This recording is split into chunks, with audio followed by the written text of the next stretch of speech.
Imagine you're driving, hands on the wheel, and your brain somewhere else entirely. You look at the key and suddenly hear, what if you just pulled it out? Your heart skips, your hand twitches. What did just happen?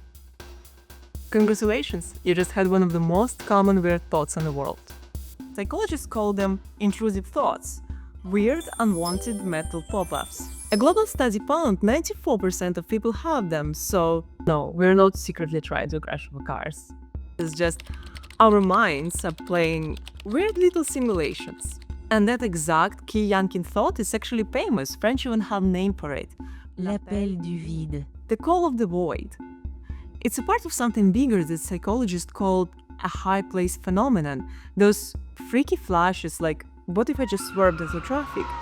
So, we all have this chaos-loving brain gremlin. Let's forget the car for a second. Why would our brain even think that? And not just this thought, any of those what-if moments. What if I swerved into the traffic? What if I screamed in the meeting? What if I just tossed my phone into the river? Neuroscientists see two brain systems at work here. Threat detection network scanning for danger 24/7, and the storytelling brain that cannot resist turning this adrenaline spike into a little mental movie. Sometimes the first one yells, "Pay attention!" And the second one misreads it as, "Are we doing this?" This is what researchers call a false positive, a survival instinct that gets misinterpreted as temptation.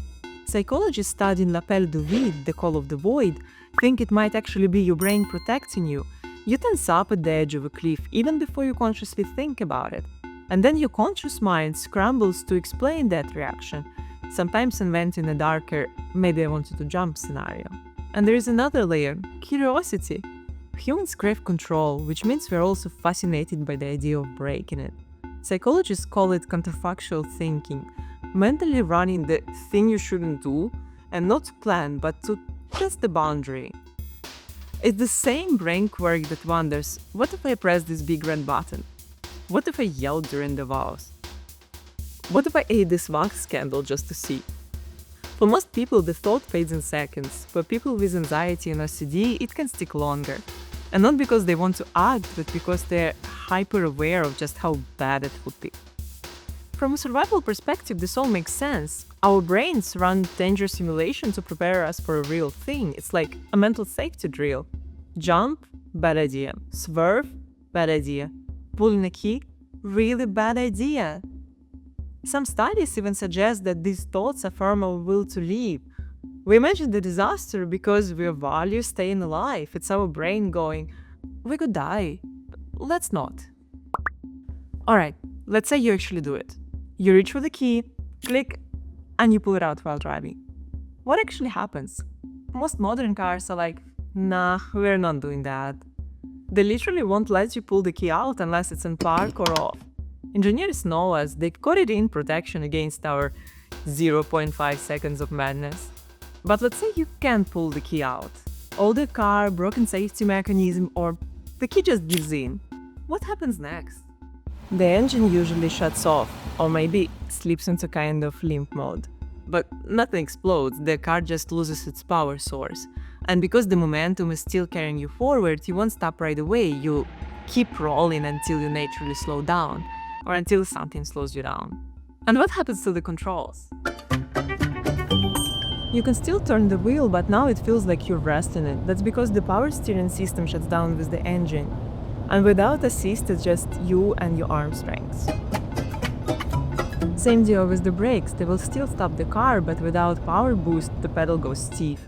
You might still get one or two normal pushes, but then it's just you pressing with both feet and hopping. And here is a wild card. In some older cars, yanking the key can trigger mechanical steering lock, which is pretty rare in modern models, but if it happens while you're driving, the steering locks. Which is about as bad as it sounds. So, does pulling a key basically turn your car into a sled? Well, kinda.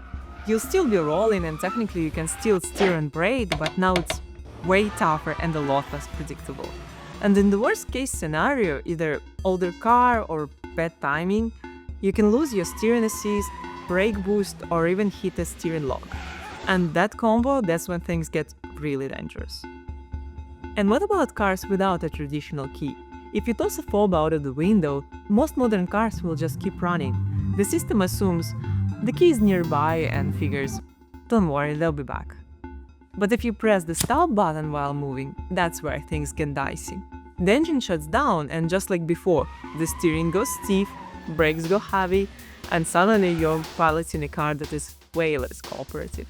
What will happen exactly depends heavily on the car's model, age, and safety system. But the safest, simplest way, don't do it. You don't need the law to tell you not to do this, you don't need me to say it's unsafe, you probably guessed that part. Because once the key is out, you're not driving a car anymore, you're just riding a very confused sled. So maybe this isn't about the key or the car, it's about control.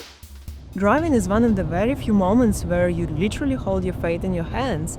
Hands on the wheel, foot on the pedal, key in the ignition. And then your brain slips in one-line audition for chaos. What if you crashed it all? Just for fun. This isn't self-destruction, it's chaos curiosity. A momentary romance with chaos. It's like peeking over the edge of a cliff, not to jump, but to remind yourself why you don't. And here's a twist.